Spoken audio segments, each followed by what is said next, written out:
ಶ್ರೀ ಮಹಾಲಕ್ಷ್ಮೀ ನಮಃ. ಎಲ್ಲರಿಗೂ ನಮಸ್ಕಾರ ಸ್ನೇಹಿತರೆ.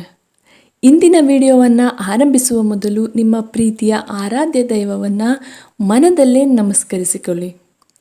ನಮ್ಮ ಬದುಕು ಒಂದು ವಿಚಿತ್ರವಾದ ಓಟ ಅಲ್ವಾ? ಬೆಳಗ್ಗೆ ಎದ್ದಾಗಿನಿಂದ ರಾತ್ರಿ ಮಲಗುವವರೆಗೂ ನಾವು ಓಡುತ್ತಲೇ ಇರುತ್ತೇವೆ. ಯಾವುದಕ್ಕಾಗಿ? ನೆಮ್ಮದಿ ಮತ್ತು ಹಣಕ್ಕಾಗಿ. ನಾವೆಲ್ಲರೂ ಅಂದುಕೊಳ್ಳುತ್ತೇವೆ, ನಾನು ಇಷ್ಟು ಕಷ್ಟಪಟ್ಟು ದುಡಿತೀನಿ, ಆದರೂ ಕೈಯಲ್ಲಿ ಕಾಸು ನಿಲ್ಲಲ್ಲ, ಸಾಲ ಮುಗಿಲಿಲ್ಲ ಅಂತ. ಆದರೆ ಒಂದು ಕ್ಷಣ ಯೋಚಿಸಿ, ನಮ್ಮ ತಾತ ಅಜ್ಜಿ ಅವರ ಮನೆಯಲ್ಲಿ ಇಂದಿನ ಹಾಗೆ ಲಕ್ಷಾಂತರ ರೂಪಾಯಿ ಸಂಬಳ ಇರಲಿಲ್ಲ, ದೊಡ್ಡ ದೊಡ್ಡ ಅಪಾರ್ಟ್ಮೆಂಟ್ಗಳು ಇರಲಿಲ್ಲ. ಆದರೂ ಅವರ ಬದುಕಿನಲ್ಲಿ ಒಂದು ಕಳೆ ಇತ್ತು, ಅವರ ಮುಖದಲ್ಲಿ ಒಂದು ತೃಪ್ತಿ ಇತ್ತು. ಅವರ ಮನೆಗೆ ಹೋದರೆ ಸಾಕು, ಮನಸ್ಸಿಗೆ ಏನೋ ನೆಮ್ಮದಿ ಸಿಗುತ್ತಿತ್ತು. ಅದು ಹೇಗೆ ಸಾಧ್ಯವಾಯಿತು? ನಾವು ಅಂದುಕೊಂಡ ಹಾಗೆ ಅದು ಬರೀ ಅವರ ಅದೃಷ್ಟವಲ್ಲ, ಅದು ಅವರ ದೈನಂದಿನ ಆಚರಣೆಗಳು. ಹಣ ಎನ್ನುವುದು ಕೇವಲ ಕಾಗದದ ನೋಟು ಅಲ್ಲ, ಅದೊಂದು ಶಕ್ತಿ, ಅದೊಂದು ಸ್ಪಂದನ. ನಮ್ಮ ಹಿರಿಯರಿಗೆ ಈ ಶಕ್ತಿಯನ್ನು ಹೇಗೆ ನಿಯಂತ್ರಿಸಬೇಕು ಎಂಬ ಗುಟ್ಟು ಗೊತ್ತಿತ್ತು. ಅವರು ಪಾಲಿಸುತ್ತಿದ್ದ ಚಿಕ್ಕ ಚಿಕ್ಕ ನಿಯಮಗಳೇ ಅವರ ಮನೆಯಲ್ಲಿ ಶ್ರೀಮಂತವಾಗಿ ಇಟ್ಟಿದ್ದವು. ನಮ್ಮ ಹಿರಿಯರು ಪಾಲಿಸುತ್ತಿದ್ದ ನಿಯಮಗಳನ್ನು ನಾವು ಮೂಢನಂಬಿಕೆ ಅಂತ ಮೂಲೆಗೆ ಎಸೆದೆವು. ಆದರೆ ಆ ನಿಯಮಗಳೇ ನಮ್ಮ ಮನೆಯನ್ನು ಶ್ರೀಮಂತವಾಗಿ ಇಟ್ಟಿದ್ದ ರಕ್ಷಾ ಕವಚ. ಯಾವಾಗ ನಾವು ಈ ಸರಪಳಿಯನ್ನು ಮುರಿದೆವೋ, ಆಗಲೇ ನಮ್ಮ ಆರ್ಥಿಕ ಸ್ಥಿರತೆಯು ಕದಡಲು ಶುರುವಾಯಿತು. ಇವತ್ತಿನ ವಿಡಿಯೋದಲ್ಲಿ ನಿಮ್ಮ ಆರ್ಥಿಕ ಪರಿಸ್ಥಿತಿಯನ್ನೇ ಬದಲಿಸಬಲ್ಲ 5 ಸರಳ ಆದರೆ ಅತ್ಯಂತ ಶಕ್ತಿಯುತವಾದ ಪುರಾತನ ರಹಸ್ಯಗಳನ್ನು ನಾನು ನಿಮಗೆ ತಿಳಿಸುತ್ತೇನೆ. ಇದನ್ನು ನೀವು ಇವತ್ತಿನಿಂದಲೇ ಶುರು ಮಾಡಿ ಬದಲಾವಣೆಯನ್ನು ನೋಡಿ. ಮೊದಲನೆಯದಾಗಿ, ನಿಮ್ಮ ಮನೆಯ ಬಾಗಿಲು. ಯಾವುದೇ ಒಂದು ಶಕ್ತಿ ಅಥವಾ ವ್ಯಕ್ತಿ ನಮ್ಮ ಮನೆಗೆ ಬರಬೇಕಾದರೆ ಅದಕ್ಕೆ ಒಂದು ದಾರಿ ಬೇಕು ಅಲ್ವಾ? ಅದೇ ನಮ್ಮ ಮನೆಯ ಮುಖ್ಯದ್ವಾರ. ನಮ್ಮ ಶರೀರಕ್ಕೆ ಬಾಯಿ ಎಷ್ಟು ಮುಖ್ಯವೋ, ಮನೆಗೆ ಮುಖ್ಯದ್ವಾರ ಅಷ್ಟೇ ಮುಖ್ಯ. ನಾವು ಸೇವಿಸುವ ಆಹಾರ ಬಾಯಿಯ ಮೂಲಕ ದೇಹ ಸೇರುವಂತೆ ಮನೆಗೆ ಬರುವ ಶಕ್ತಿ ಬಾಗಿಲಿನ ಮೂಲಕವೇ ಒಳಬರಬೇಕು. ನಮ್ಮ ಹಿರಿಯರು ಸುಮ್ಮನೆ ಹೇಳಲಿಲ್ಲ, ಬಾಗಿಲು ಗುಡಿಸಿ ರಂಗೋಲಿ ಹಾಕು ಅಂತ. ಹೊಸ್ತಿಲು ಅಂದರೆ ಅದು ಕೇವಲ ಕಟ್ಟಿಗೆಯ ತುಂಡಲ್ಲ, ಅದು ಲಕ್ಷ್ಮೀದೇವಿ ಒಳಗೆ ಬರುವ ದಾರಿ. ನೀವು ಗಮನಿಸಿರಬಹುದು, ಹಳ್ಳಿಗಳಲ್ಲಿ ಇವತ್ತಿಗೂ ಮುಂಜಾನೆ ಎದ್ದು ಬಾಗಿಲಿಗೆ ನೀರು ಹಾಕಿ ಹೊಸ್ತಿಲಿಗೆ ಅರಿಶಿನ ಕುಂಕುಮ ಇಟ್ಟು ಪೂಜೆ ಮಾಡ್ತಾರೆ. ಯಾಕೆ ಗೊತ್ತಾ? ಅರಿಶಿನ ಮತ್ತು ಕುಂಕುಮಕ್ಕೆ ನಕಾರಾತ್ಮಕ ಶಕ್ತಿಯನ್ನು ಮತ್ತು ಕಣ್ಣಿಗೆ ಕಾಣದ ಕ್ರಿಮಿಗಳನ್ನು ತಡೆಯುವ ಶಕ್ತಿ ಇದೆ. ಯಾವಾಗ ನೀವು ಹೊಸ್ತಿಲನ್ನು ಪೂಜಿಸುತ್ತೀರೋ, ಆಗ ನಿಮ್ಮ ಮನೆಗೆ ಬರುವ ಪ್ರತಿಯೊಂದು ಅವಕಾಶವೂ ಪವಿತ್ರವಾಗಿಯೇ ಬರುತ್ತದೆ. ಆದರೆ ಇಂದು ನಾವು ಏನು ಮಾಡುತ್ತಿದ್ದೇವೆ? ಫ್ಲ್ಯಾಟ್ಗಳಲ್ಲಿ ವಾಸಿಸುತ್ತೇವೆ, ಹೊಸ್ತಿಲ ಮೇಲೆ ಡೋರ್ ಮ್ಯಾಟ್ ಹಾಕಿಬಿಡುತ್ತೇವೆ, ಅದರ ಮೇಲೆ ನಿಂತು ಹರಟೆ ಹೊಡಿತೀವಿ. ನೆನಪಿಡಿ, ಹೊಸ್ತಿಲ ಮೇಲೆ ನಿಂತು ಮಾತನಾಡುವುದು ಅಂದರೆ ಸಾಕ್ಷಾತ್ ಮಹಾಲಕ್ಷ್ಮಿಯು ಬರುವ ದಾರಿಯನ್ನು ನಾವೇ ಬಂದು ಮಾಡಿದ ಹಾಗೆ. ಆದ್ದರಿಂದ ನಿಮ್ಮ ಮನೆಯ ಬಾಗಿಲು ಸದಾ ಸ್ವಚ್ಛವಾಗಿರಲಿ, ಹೊಸ್ತಿಲು ಪೂಜನೀಯವಾಗಿರಲಿ. ಎರಡನೇ ರಹಸ್ಯ, ಸ್ನೇಹಿತರೆ, ಈಗ ನಾವು ಬಾಗಿಲನ್ನು ಶುದ್ಧ ಮಾಡಿ ಧನಾತ್ಮಕ ಶಕ್ತಿಯನ್ನು ಮನೆಗೆ ಆಹ್ವಾನಿಸಿದೆವು. ಆದರೆ ಗಾಳಿಯ ಜೊತೆ ಧೂಳು ಬರುವಂತೆ ಒಳ್ಳೆಯ ಶಕ್ತಿಯ ಜೊತೆ ಕೆಲವೊಮ್ಮೆ ಹೊರಗಿನವರ ದೃಷ್ಟಿ ಕೂಡ ಮನೆಯೊಳಗೆ ಬಂದು ಬಿಡುತ್ತದೆ. ಹಾಗಾದರೆ ಒಳಗೆ ಬಂದ ಈ ನಕಾರಾತ್ಮಕತೆಯನ್ನು ಹೋಗಲಾಡಿಸುವುದು ಹೇಗೆ?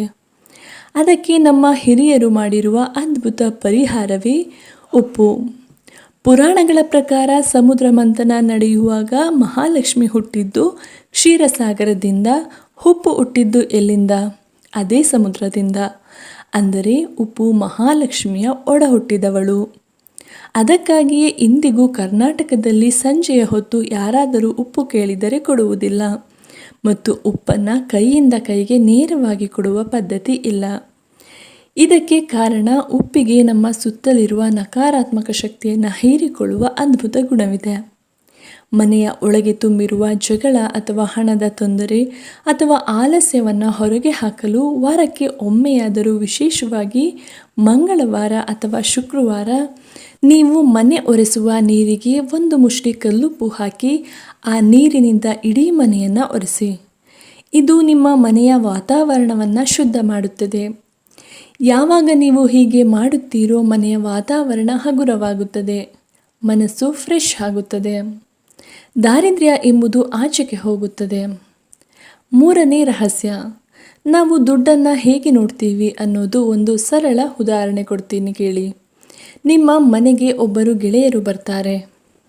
ಅವರನ್ನು ನೀವು ಗೌರವದಿಂದ ಕೂರಿಸಿ ಕಾಫಿ ಕೊಟ್ಟು ಚೆನ್ನಾಗಿ ಮಾತನಾಡಿಸಿದರೆ ಅವರು ಮತ್ತೆ ನಿಮ್ಮ ಮನೆಗೆ ಬರ್ತಾರೆ. ಅದೇ ಅವರನ್ನು ನೀವು ಬೈದು ಅಪಮಾನ ಮಾಡಿದರೆ ಅವರು ತಿರುಗಿ ನಿಮ್ಮ ಮನೆ ಕಡೆ ನೋಡ್ತಾರಾ? ಇಲ್ಲ ಅಲ್ವಾ? ಹಣದ ವಿಷಯದಲ್ಲೂ ಅಷ್ಟೇ. ಹಣ ಎಂದರೆ ಮಹಾಲಕ್ಷ್ಮಿ. ಆ ತಾಯಿ ನಮ್ಮ ಬಳಿ ಸ್ಥಿರವಾಗಿ ನಿಲ್ಲಬೇಕು ಅಂದರೆ ನಾವು ಆಕೆಗೆ ತಕ್ಕ ಆಸನವನ್ನು ನೀಡಬೇಕು.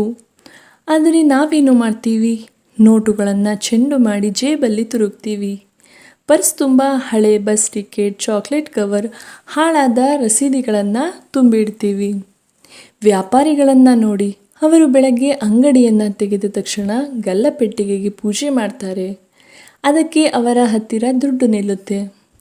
ನಿಮ್ಮ ಪರ್ಸ್ ಹೇಗಿರಬೇಕು ಗೊತ್ತಾ? ಅದು ಲಕ್ಷ್ಮಿ ಕೂರುವ ಸಿಂಹಾಸನ. ಅಲ್ಲಿ ನೋಟುಗಳನ್ನು ನೇರವಾಗಿ ಜೋಡಿಸಿಡಿ. ಅನಗತ್ಯ ಕಾಗದಗಳನ್ನು ಇಡಬೇಡಿ.